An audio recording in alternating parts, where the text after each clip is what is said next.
அஸ்ஸலாமு அலைக்கும். Hi friends, எல்லோரும் எப்படி இருக்கீங்க? இன்றைக்கி வந்து சனிக்கிழமை என்னன்னு பார்த்தீங்கன்னா, எனக்கு ஆஃப் டே லீவுங்க. அதனால் நான் எங்கள் ஹஸ்பண்டை மீட் பண்ண போவேன். அவங்களும் எனக்கு சனிக்கிழமை என்னை பார்க்க வந்துடுவாங்க. அப்படி போகிற வழியில் தான் வந்து ஒரு முருங்கை மரம் இருக்குதுங்க. அது தெரியுது பாருங்கள். வெயில் அதிகமாக இருக்கா, நம்ம சீக்கிரமாக போனால் போதும்டா அப்பான்னு ஓட வேண்டியதாக இருக்குதுங்க. அது தெரியுது பாருங்கள் மேலே. நான் வந்த புதுசுலலாம் வந்து காஞ்சி இருந்துச்சு. இப்போ நல்லா தலை சூப்பராக இருக்குதுங்க. லூலூலலாம் கீரை கிடைக்கிது. ஆனால் வந்து நம்ம மரத்தில் பிச்சு அது உருவி அது சமைக்கிறது நல்லாயிருக்கும் இல்லைங்க.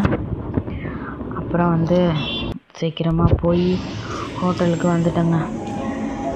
இந்த ஹோட்டலில் தான் வந்து உக்காந்துருப்பாங்க. நானும் வந்து எங்கே இருக்காங்க அப்படின்னு தேடிக்கிட்டே இருந்தேன். நிறைய பேர் உட்காந்துருந்தாங்க. சரி எங்கே இருக்காங்கன்னு தெரியலையேன்னு பார்த்தேன். அப்புறமா வந்து உட்காந்துருந்தாங்கங்க. போய் சலாம் சொல்லிவிட்டு பேசிவிட்டு, என்னப்பா சாப்பிட்றீங்கன்னு கேட்டாங்க. ஒன்றும் வேணாங்க அப்படின்னேன். இல்லை ஏதாவது சாப்பிடுங்கன்னு சொல்லிட்டு சொன்னாங்க. அவங்க மசால் தோசை வாங்கிட்டாங்க. நான் வந்து கீ ரோஸ்ட் வாங்கினேங்க. நல்லா இருந்துச்சு. சட்னி, சாம்பார், இந்த ஒயிட் சட்னி நல்லா இருந்துச்சு. ரொம்ப தோசையும் நல்லா இருந்துச்சுங்க. அல்ஹம்துலில்லாஹ் சாப்பிட்டுட்டு அப்படியே கொஞ்சம் நேரம் பேசிக்கிட்டு இருந்தோம். அதுக்கப்புறம் வேறு என்ன சாப்பிட்றீங்க அப்படின்னு கேட்டாங்க. எனக்கு எதுவும் வேணாம் அப்படின்னு. கேஎஃப்சி ஆர்டர் பண்ணவா? நாங்கள் இல்லை வேணாம் அப்படின்னு சொல்லிட்டேன். அதுக்கப்புறம் வந்து வடை தாங்க வாங்கிட்டு வந்தாங்க. நான் சொன்னேன், வடை வந்து வீட்டில் சாப்பிட்டுட்டு தான் இருக்கேன், எனக்கு பிடிக்கலங்க, வேணாங்க அப்படின்னு.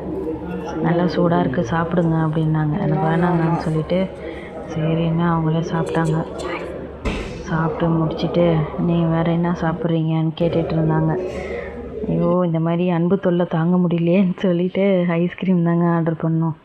ஃப்ரூட் போட்டு நல்லா இருந்துச்சு. அது சாப்பிட்டுட்டு ஃபைனலாக கிளம்பிட்டோங்க.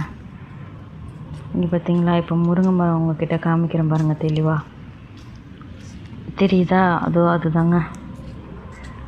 அப்படியே கிளம்பிட்டு பேசிக்கிட்டே போயிட்டோங்க. பார்த்தீங்களா, நடந்து அப்படியே வாக்கிங் மாதிரி பேசிக்கிட்டே போயிடுவோம். போயிட்டு அப்புறம் அங்கே போய் மெட்ரோ ஏறிக்குவோங்க. அப்புறம் வந்து பாப்பா வந்து குரான் எடுக்கணும் அப்படின்னு சொல்லிட்டு இருந்தாங்க.